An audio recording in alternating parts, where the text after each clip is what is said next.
시청자 여러분 안녕하세요. 박구스TV입니다. 검찰은 오늘 19일 수원지법 제12형사부 황인성 부장판사로 열린 경기도청 법인카드 유용 의혹 사건과 관련하여 공직선거법 위반 혐의로 기소가 된 배모 씨의 공판에서 징역 1년을 구형해달라고 재판부에 요청을 했습니다.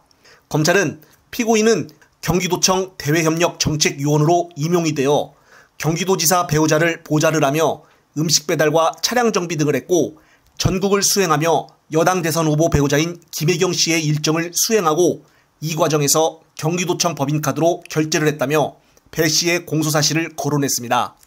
그러면서 도지사 배우자의 사적 수행이 단순히 사적인 친분이나 관행으로 볼 것인지 피고인의 주장이 납득한지 면밀히 살펴달라고 재판부에 구형 이유를 설명을 했습니다. 이날 공판에서 검찰은 이재명 대표 아내 김 씨를 배 씨의 공범으로 적시하지 않기로 했습니다. 변경이 된 공소장을 배 씨로만 국한한 것입니다. 검찰이 수정을 한 공소장은 모두 세 부분입니다. 검찰은 김 씨가 식사를 제공했다는 부분을 식사를 함께 따로 수정을 했고 수행원 3명에게 식사를 제공한 것을 배 씨로 고쳤고 최종적으로 식대를 결제한 건 제보자로 명확히 지칭을 했습니다. 검찰이 배 씨와 김 씨의 공모 관계가 성립하지 않은 것으로 공소사실을 수정함에 따라 이번 사건은 배 씨 혼자 판단하여 식대 결제를 한 것으로 판단을 했습니다. 지난 공판에서 재판부는 검찰 측의 공소장 변경 검토 요청을 한 바도 있었습니다. 당시 재판부는 공소장을 보면 김혜경을 공범으로 적시하진 않았는데 뉘앙스가 마치 검찰이 공범으로 지정한 것 같다면서 검찰 측의 모호한 공소장 문구를 변경해 줄 것을 요구를 했습니다. 그러면서 김 씨가 공범이 아니라면 공소장의 주어를 김 씨에서 배 씨로 바꿔야 하지 않냐고 검찰 측에 대묻기도 했습니다. 정말 검찰은 장난하는 것도 아니고 황당하게 공소장을 왜 이렇게 애매하게 써놓았는지 그 이유를 모르겠습니다. 그동안 이재명 대표 아내 김혜경 씨를 계속적으로 언론들이 보도를 하며 얼마나 악마화를 하고 이미지에 타격을 주었습니까? 누구는 소환을 하고 지금 프랑스 간 누구는 소환조차 하지 않고 둘이 비교해보면 후자의 범죄의 무게가 비교할 수 없을 정도로 무거운데 이런 사람에게는 아무런 통보도 없이 그냥 사건이 흐지부지하게 넘어갔습니다. 이러면서 무슨 공정과 상식을 외칠 수가 있을까요? 당시 김혜경 씨는 기자들 앞에 나와 고개 숙여 사과까지 했었습니다. 반대로 지금 프랑스에 간 그녀는 욕을 먹을까봐 대선 당시 얼굴도 비치지도 않았습니다. 김혜경 씨의 억울함을 어떻게 풀어야 할까요? 정말 대한민국이 어떻게 돌아가고 있는 것인지 참 걱정일 뿐입니다. 오늘은 이재명 대표의 불체포 특권으로 붙여진 더 중요한 발언이 있었습니다. 끝으로 영상 보시면서 마무리하겠습니다.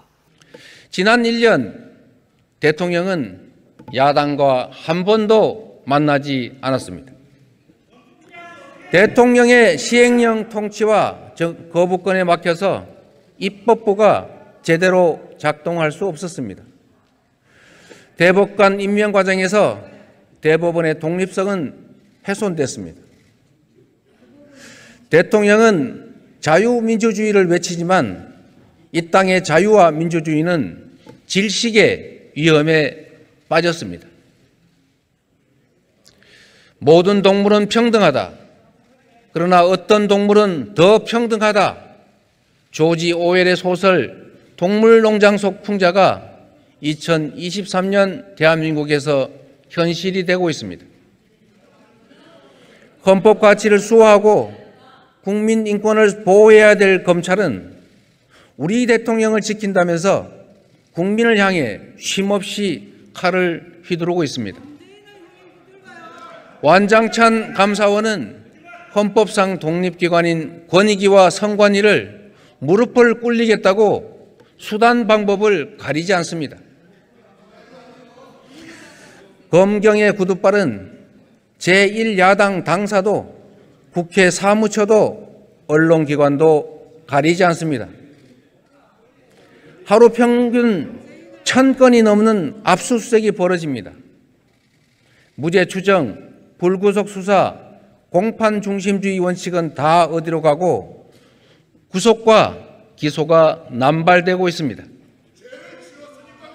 압수수색, 구속기소, 정쟁에만 몰두하는 윤석열 정권을 두고 압구정 정권이라는 비판이 공감되지 않을 수가 없습니다.